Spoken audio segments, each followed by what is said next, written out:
السلام علیکم ورحمۃ اللہ وبرکاتہ۔ بسم اللہ الرحمن الرحیم۔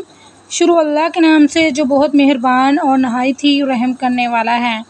آج ہم بات کریں گے حضرت عمارہ کے متعلق۔ حضرت عمارہ انصاریہ رضی اللہ تعالیٰ عنہا ان عورتوں میں ہیں جو اسلام کے شروع زمانہ میں مسلمان ہوئیں اور بیعۃ العقبہ میں شریک ہوئیں۔ عقبہ کے معنی گھاٹی کے ہیں۔ حضور صلی اللہ علیہ وآلہ وسلم اول چھپ کر مسلمان کرتے تھے کیونکہ مشرک و کافر لوگ نو مسلموں کو سخت تکلیف پہنچاتے تھے۔ مدینہ کے کچھ لوگ حج کے زمانے میں آتے تھے اور مینا کے پہاڑ میں ایک گھاٹی میں چھپ کر مسلمان ہوتے تھے۔ تیسری مرتبہ جو لوگ مدینے سے آئے ان میں یہ بھی تھیں۔ ہجرت کے بعد جب لڑائیوں کا سلسلہ شروع ہوا تو یہ اکثر لڑائیوں میں شریک ہوئیں، بالخصوص احد کی لڑائی، حدیبیہ، خیبر، حنین اور یمامہ کی لڑائی میں۔ احد کی لڑائی کا قصہ خود ہی سناتی ہیں کہ میں مشکیزہ پانی کا بڑھ کر احد کو چل دی کہ دیکھوں مسلمانوں پر کیا گزری، اور کوئی پیاسا زخمی ملا تو پانی پلا دوں گی۔ اس وقت ان کی عمر 43 برس کی تھی۔ ان کے خاوند اور 2 بیٹے بھی لڑائی میں شریک تھے۔ مسلمانوں کو فتح اور غلبہ ہو رہا تھا، مگر تھوڑی دیر میں جب کافروں کا غلبہ ظاہر ہونے لگا تو میں حضور صلی اللہ علیہ وآلہ وسلم کے قریب پہنچ گئی اور جو کافر ادھر کا رخ کرتا تھا اس کو ہٹاتی تھی۔ ابتدا میں ان کے پاس ڈال بھی نہ تھی، بعد میں ملی، جس پر کافروں کا حملہ روکتی تھیں۔ کمر پر ایک کپڑا باندھ رکھا تھا جس کے اندر مختلف چیتھڑے بڑے ہوئے تھے۔ جب کوئی زخمی ہو جاتا تو ایک چیتھڑا نکال کر جلا کر اس زخم میں بھر دیتی۔ خود بھی کئی جگہ سے زخمی ہوئیں، 12-13 جگہ زخم آئے جن میں ایک بہت سخت تھا۔ سعید رضی اللہ تعالیٰ عنہا کہتی ہیں کہ میں نے ان کے مونڈے پر ایک بہت گہرا زخم دیکھا۔ میں نے پوچھا یہ کس طرح پڑا تھا؟ کہنے لگیں کہ احد کی لڑائی میں جب لوگ ادھر ادھر پریشان پھر رہے تھے تو ابن کمیمہ یہ کہتا ہوا بڑھا کہ محمد صلی اللہ علیہ وآلہ وسلم کہاں ہیں؟ مجھے کوئی بتا دو کہ کدھر ہیں، اگر آج وہ بچ گئے تو میری نجات نہیں۔ مصعب رضی اللہ تعالیٰ عنہ بن عمیر اور چند آدمی اس کے سامنے آ گئے، ان میں بھی تھی۔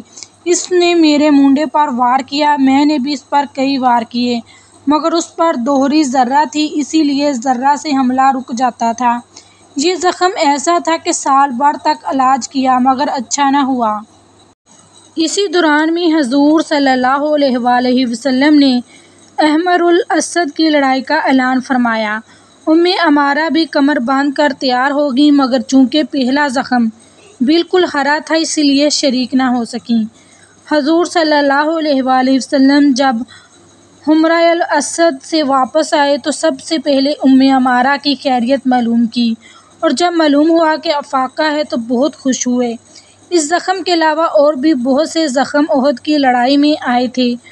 عمارہ کہتی ہیں کہ اصل میں وہ لوگ گھوڑے سوار تھے اور ہم پیدل تھے، اگر وہ بھی ہماری طرح پیدل ہوتے تب یہ بات تھی۔ اس وقت اصل مقابلے کا پتہ چلتا، جب گھوڑے پر کوئی آتا اور مجھے مارتا تو اس کے حملوں کو میں ڈال پر روکتی رہتی، اور جب وہ مجھ سے منہ موڑ کر دوسری طرف چلتا تو میں اس کے گھوڑے کی ٹانگ پر حملہ کرتی اور وہ کٹ جاتی، جس سے وہ بھی گرتا اور سوار بھی گرتا۔ جب وہ گرتا تو حضور صلی اللہ علیہ وآلہ وسلم میرے لڑکے کو آواز دے کر میری مدد کو بھیجتے ہیں اور وہ دونوں مل کر اس کو نمٹا دیتے۔ ان کے بیٹے عبداللہ بن زید رضی اللہ تعالیٰ عنہ کہتے ہیں کہ میرے بائیں بازو پر زخم آیا اور خون تھمتا نہ تھا۔ حضور صلی اللہ علیہ وآلہ وسلم نے ارشاد فرمایا کہ اس پر پٹی باندھ لو۔ میری والدہ آئیں، اپنی کمر میں سے کچھ کپڑا نکالا، پٹی باندھی اور باندھ کر کہنے لگیں کہ جا کافروں سے مقابلہ کر۔ سبحان اللہ۔ حضور اقدس صلی اللہ علیہ وآلہ وسلم اس منظر کو دیکھ رہے تھے، فرمانے لگے عمارہ اتنی ہمت کون رکھتا ہوگا جتنی تو رکھتی ہے۔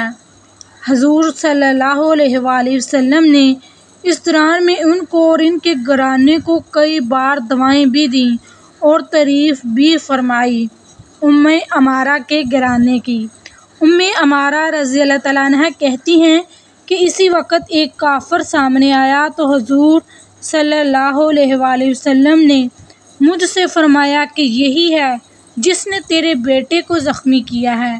میں بڑھی اور اس کی پنڈلی پر وار کیا جس سے وہ زخمی ہوا اور ایک دم بیٹھ گیا۔ حضور صلی اللہ علیہ وآلہ وسلم مسکرائے اور فرمایا کہ بیٹے کا بدلہ لے لیا۔ اس کے بعد ہم لوگ آگے بڑھے اور اس کو نمٹا دیا۔ حضور صلی اللہ علیہ وآلہ وسلم نے جب ہم لوگوں کو دعائیں دیں تو میں نے عرض کیا یا رسول اللہ دعا فرمائیے۔ کون سی؟ کہ حق تعالیٰ شانہ جنت میں آپ کی رفاقت نصیب فرمائے۔ جب حضور صلی اللہ علیہ وآلہ وسلم نے اس کی دعا فرما دی تو کہنے لگیں کہ اب مجھے کچھ پرواہ نہیں کہ دنیا میں مجھ پر کیا مصیبت گزری۔ سبحان اللہ۔ احد کے علاوہ اور بھی کئی لڑائیوں میں ان کی شرکت اور کارنامے ظاہر ہوئے ہیں۔ حضور اقدس صلی اللہ علیہ وآلہ وسلم کے وصال کے بعد جب یمامہ میں زبردست لڑائی ہوئی، اس میں بھی عمارہ شریک تھیں۔ ان کا ایک ہاتھ بھی اس میں کٹ گیا تھا اور اس کے علاوہ 11 زخم بدن پر آئے تھے۔ انہی زخموں کی حالت میں مدینہ طیبہ پہنچیں۔ ایک عورت کے یہ کارنامے ہیں جن کی عمر احد کی لڑائی میں 43 برس کی تھی جو میں نے پہلے بتایا، اور یمامہ کی لڑائی میں تقریباً 52 برس کی۔ 52 برس کی عمر میں ایسے معرکوں میں اس طرح شرکت کرنا، یہ اسلام سے محبت، حضور صلی اللہ علیہ وآلہ وسلم سے محبت اور ایمان کے ساتھ لگاؤ کی وجہ سے ہے کہ وہ اس عمر میں بھی آگے بڑھتی رہیں۔ یہ وہی عمارہ ہیں جس کی رسول صلی اللہ علیہ وآلہ وسلم نے تعریف بھی فرمائی اور جنت میں رفاقت کی دعا بھی فرمائی۔ آپ کو عمارہ کے بارے میں جان کر کیسا لگا؟ اللہ تعالی ہم سب کو نیک عمل کی توفیق عطا فرمائے، آمین۔